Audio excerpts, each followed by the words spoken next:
Kalimantan, pulau yang menjadi jantung Indonesia di Borneo, punya hubungan yang panjang dan rumit dengan emas.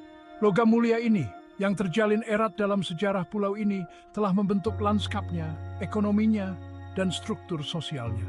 Kisah emas di Kalimantan tidak bisa dipisahkan dari komunitas Tionghoa, yang kehadirannya di industri pertambangan sudah ada sejak berabad-abad lalu. Dari kedatangan para penambang terampil pada tahun 1940-an yang diundang oleh Sultan Mempawah hingga tantangan pertambangan ilegal di masa kini, pengaruh Tionghoa pada narasi emas Kalimantan tidak dapat disangkal. Video ini akan menjelajahi dampak historis dan kontemporer dari penambangan emas Tionghoa di Kalimantan, mengkaji dampak lingkungan, sosial, dan politiknya. Tahun 1940 menandai awal era baru dalam sejarah pertambangan emas Kalimantan. Sultan Muhammad Ibrahim, penguasa Mempawah, mengundang para penambang Tionghoa untuk menetap di wilayahnya. Langkah strategis ini didorong oleh keinginan Sultan untuk memanfaatkan kepiawaian penambangan orang Tionghoa yang terkenal. Sultan menyadari potensi ekonomi emas dan ingin menjadikan Mempawah sebagai pusat pertambangan yang makmur. Kedatangan para penambang Tionghoa membawa serta teknik penambangan dan keterampilan organisasi yang maju. Mereka memperkenalkan metode inovatif untuk mengekstraksi emas yang secara signifikan meningkatkan produksi. Gelombang keahlian ini menyebabkan lonjakan produksi emas, mengubah Mempawah menjadi pusat kegiatan penambangan yang ramai. Sultan pada gilirannya mendapat manfaat dari peningkatan pendapatan yang dihasilkan oleh perdagangan emas. Kommersialisme Kristallen dan pris vem duur serving mengondenkan. Seiring dengan pertumbuhan komunitas penambang Tionghoa di Kalimantan, kebutuhan akan struktur dan organisasi juga meningkat. Hal ini menyebabkan munculnya Kongsi, organisasi pertambangan yang kuat yang memainkan peran penting dalam lanskap sosial, ekonomi, dan politik Kalimantan abad ke-18 dan 19. Kongsi lebih dari sekadar perusahaan pertambangan. Mereka berkembang menjadi entitas semi pemerintah. Kongsi bertanggung jawab untuk mengelola berbagai aspek operasi penambangan. Mereka menyediakan layanan penting bagi anggota mereka, termasuk perumahan, makanan, dan perawatan medis. Mereka memelihara pasukan bersenjata mereka sendiri untuk perlindungan. Para pemimpin kongsi mengumpulkan kekuatan dan pengaruh besar. Hubungan harmonis antara Kesultanan dan para penambang Tionghoa yang telah mendefinisikan tahun-tahun awal penambangan Tionghoa di Kalimantan mulai memburuk. Kekuasaan dan pengaruh Kongsi yang semakin besar, ditambah dengan kesenjangan ekonomi dan benturan budaya, memicu ketegangan yang akhirnya meningkat menjadi konflik terbuka. Kongsi yang berusaha melindungi kepentingannya semakin menegaskan otonominya, menantang otoritas Kesultanan. Salah satu pemberontakan yang paling signifikan terjadi pada tahun 1971 ketika perselisihan tentang hak penambangan antara Kongsi dan penguasa lokal meningkat menjadi pemberontakan besar-besaran. Pemberontakan ini, yang dikenal sebagai Perang Tionghoa, melanda sebagian besar Kalimantan Barat dan berlangsung selama beberapa tahun. Konflik tersebut memiliki konsekuensi yang menghancurkan bagi kedua belah pihak, mengakibatkan kehancuran yang meluas dan hilangnya nyawa. Perang Tionghoa menandai titik balik dalam sejarah penambangan Tionghoa di Kalimantan. Perang ini menghancurkan perdamaian rapuh yang telah terjalin antara komunitas penambang Tionghoa dan penduduk asli. Konflik ini juga mengungkap ketidakstabilan yang melekat dari sistem di mana organisasi-organisasi kuat dan semi pemerintah beroperasi di luar kendali langsung otoritas yang berkuasa. Bagian 5, Demam Emas Modern, warisan yang diperbarui. Warisan penambangan emas Tionghoa di Kalimantan tidak terbatas pada catatan sejarah. Abad ke-21 telah menyaksikan kebangkitan kembali aktivitas penambangan emas. Namun, demam emas modern ini memiliki kemiripan yang mencolok dengan pendahulunya. Penambangan emas ilegal seringkali dilakukan oleh operator skala kecil. Operasi-operasi ini meninggalkan jejak kehancuran. Pengguna Medgorium menimbulkan risiko berdangerous serius. Pemerintah Indonesia harus menerapkan hak mengekang aktivitas ini. Bagian 6, Luka lingkungan harga emas. Konsekuensi lingkungan dari penambangan emas ilegal di Kalimantan sangatlah dahsyat. Pengejaran emas yang tanpa henti telah meninggalkan bekas yang tak terhapuskan di hutan hujan pulau yang dulunya masih asli. mengubahnya menjadi lanskap yang rusak dan tanpa kehidupan. Deforestasi, konsekuensi langsung dari aktivitas penambangan, telah mengakibatkan hilangnya habitat, mendorong spesies yang terancam punah lebih dekat ke jurang kepunahan. Penggunaan merkuri dalam pengolahan emas sangat memprihatinkan. Logam berat yang sangat beracun ini mencemari sungai dan aliran air, meracuni ikan dan kehidupan akuatik lainnya. Merkuri terakumulasi dalam rantai makanan, menimbulkan risiko kesehatan yang serius bagi manusia yang bergantung pada ikan sebagai sumber protein utama.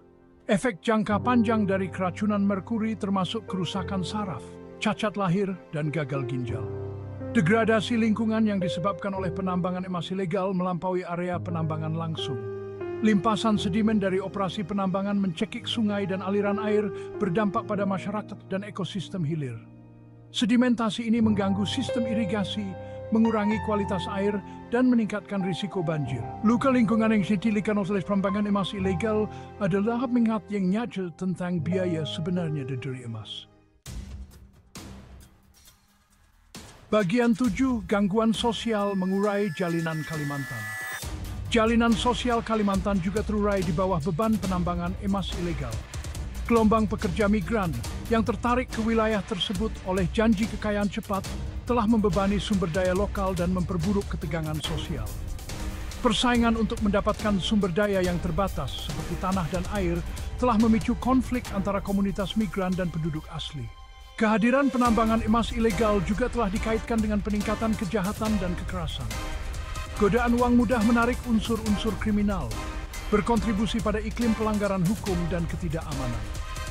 Perdagangan manusia, kerja paksa, dan prostitusi hanyalah sebagian dari penyakit sosial yang telah berkembang biak seiring dengan penambangan emas ilegal. Gangguan sosial yang disebabkan oleh penambangan emas ilegal sangat akut di komunitas adat.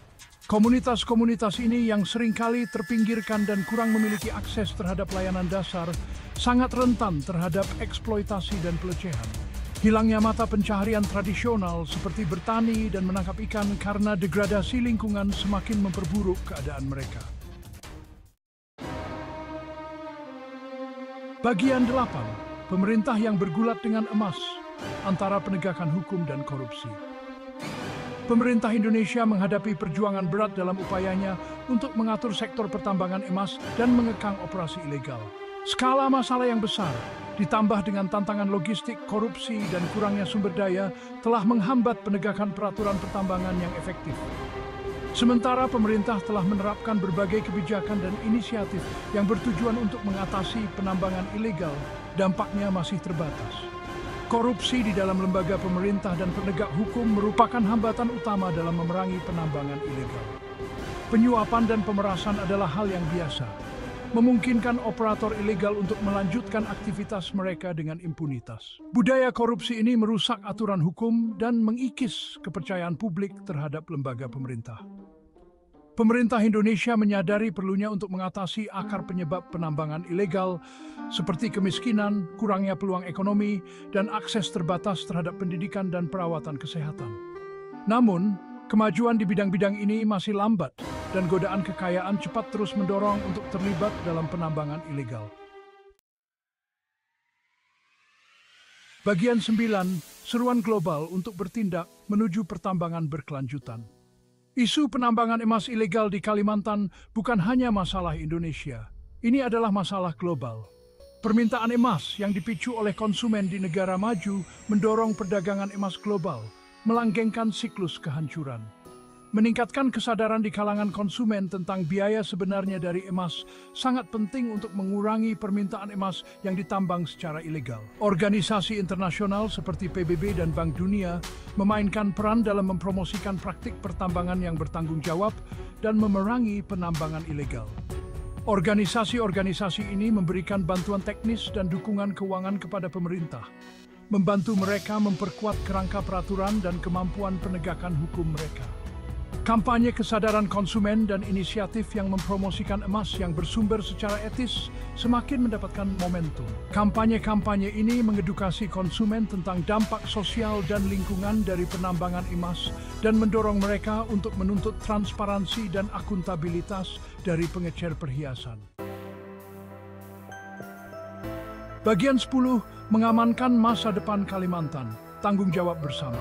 Mengamankan masa depan emas Kalimantan memerlukan pendekatan multifaceted yang melibatkan kolaborasi antara pemerintah Indonesia, masyarakat lokal, organisasi masyarakat sipil, dan komunitas internasional. Mengatasi akar penyebab penambangan ilegal, seperti kemiskinan dan kurangnya peluang ekonomi, adalah hal yang paling penting. Berinvestasi dalam pendidikan, perawatan kesehatan, dan infrastruktur di komunitas pertambangan dapat memberdayakan penduduk lokal dan memberi mereka alternatif yang layak selain penambangan ilegal. Mempromosikan mata pencaharian berkelanjutan seperti ekowisata, pertanian berkelanjutan, dan pemanenan hasil hutan bukan kayu dapat mengurangi ketergantungan pada penambangan emas dan memberikan manfaat ekonomi jangka panjang. Pemerintah Indonesia harus memperkuat penegakan hukum, mengatasi korupsi, dan memastikan bahwa peraturan pertambangan ditegakkan secara konsisten dan transparan. Memberdayakan masyarakat lokal untuk berpartisipasi dalam proses pengambilan keputusan terkait pertambangan dapat membantu memastikan bahwa hak dan kepentingan mereka dilindungi. Hanya melalui komitmen bersama terhadap keberlanjutan kita dapat memastikan bahwa emas Kalimantan bermanfaat bagi rakyatnya dan lingkungan untuk generasi yang akan datang.